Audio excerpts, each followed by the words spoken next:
Hello friends, this is Deepesh Kumar Deep in front of you. Welcome to our channel Pustak Prime.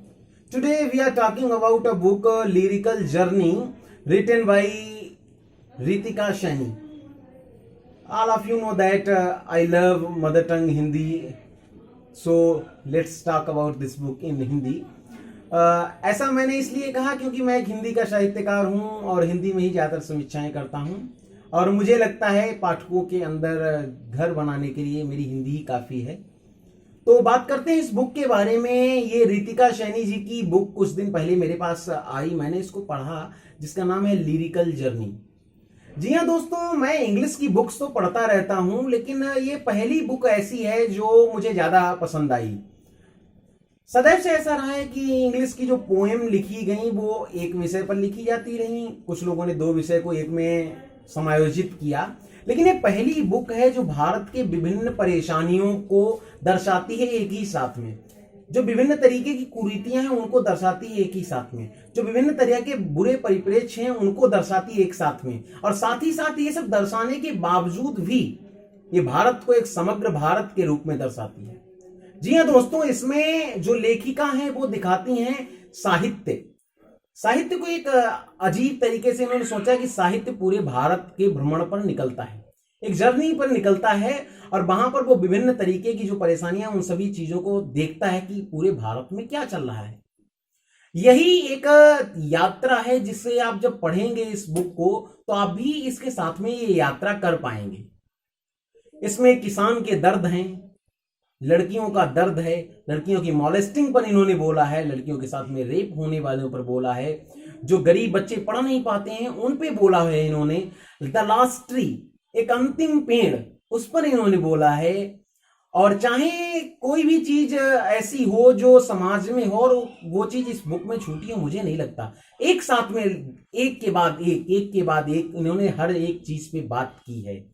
जी हाँ दोस्तों, ये book वास्तविकता में English में है लेकिन काफी सरल भाषा में लिखी हुई है और आप इसे आसानी से समझ सकते हैं।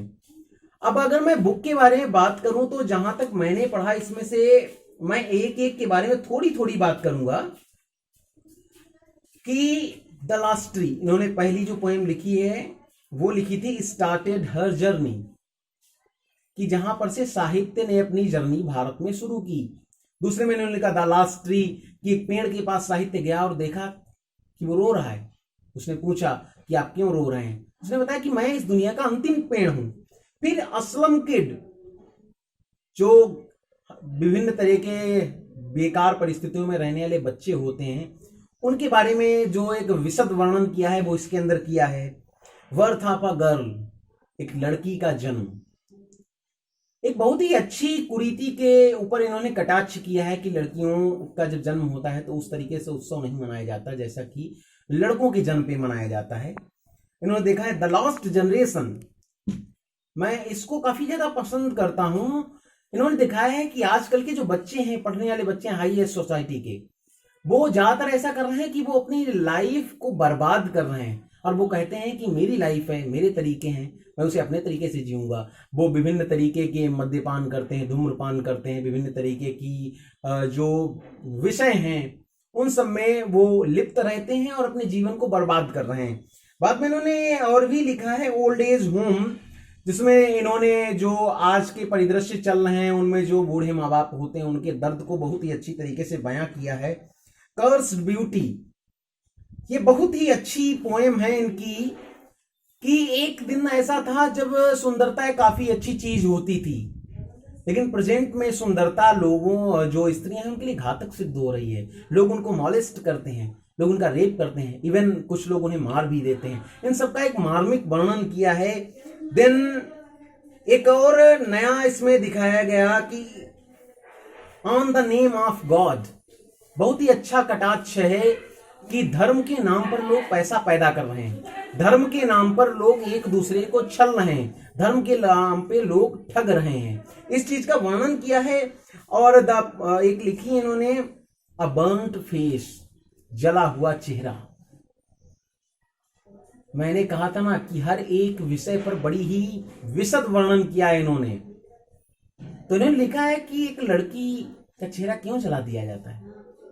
एसिड अटैक, दिन पर दिन ये जो चर्चाएं आ रही हैं, इस पर भी इन्होंने अपने विचार रखे और बहुत ही अच्छे और मार्मिक ढंग से रखे।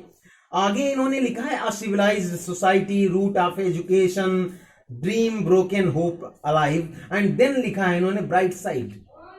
अंत में इन्होंने सदैव जो किया है वो ये है कि भारत में चाहे कमियां कितनी भी हों, लेकिन फिर भी विश्व का तीसरा ऐसा स्थान है, तीसरा ऐसा देश है जहां पर जनसंख्या ज्यादा है, जहां पर लोग हैं, जहां पर हमारे पास वास्ट डाइवर्सिटी है, जहां पर हमारे पास ह्यूमन रिसोर्स की कोई कमी नहीं है, जहां पर उद्यमिता की कोई कमी नहीं, जहां पर अच्छी संस्कृति है सब कुछ, लेकिन हमें बदलने की जरूरत है। और मैं आपको ये रिकमेंड करूंगा कि अगर आप ये बुक पढ़ते हैं तो आप इसके साथ में सफर कर पाएंगे। आप भी इस यात्रा पे निकलिए, इसको पढ़ेंगे तो आप भी इस यात्रा पर निकल पाएंगे कि आखिर इस बुक में कैसी यात्रा कराई गई है। जीवन के विभिन्न भावों, समाज के विभिन्न परिदृश्यों पर इन्होंने ढंग से बात की है, और उन सब चीजों का जो एक निचोड़ निकल के आता है कि हम ऐसे साहित्य को पढ़ने के बाद जान सकते हैं कि हमारे चारों तरफ क्या चल रहा है। जी हाँ दोस्तों, बहुत बहुत धन्यवाद हमारे चैनल से जुड़े रहने के लिए। आगे भी जुड़े रहिए हमारे चैनल से, अपना प्यार देते रहिए, लाइक कीजिए, कमेंट कीजिए। कैसे लगी ये आपको बुक? काफी सस्ती भी है, आई थिंक 120 या 140 रुपए की आपको मिल जाएगी अमेजॉन एंड जितनी भी ऑनलाइन शॉपिंग कंपनीज हैं उन पर। आप पढ़िए एंड देन बताइए कि आपको कैसा लगा। Thank you.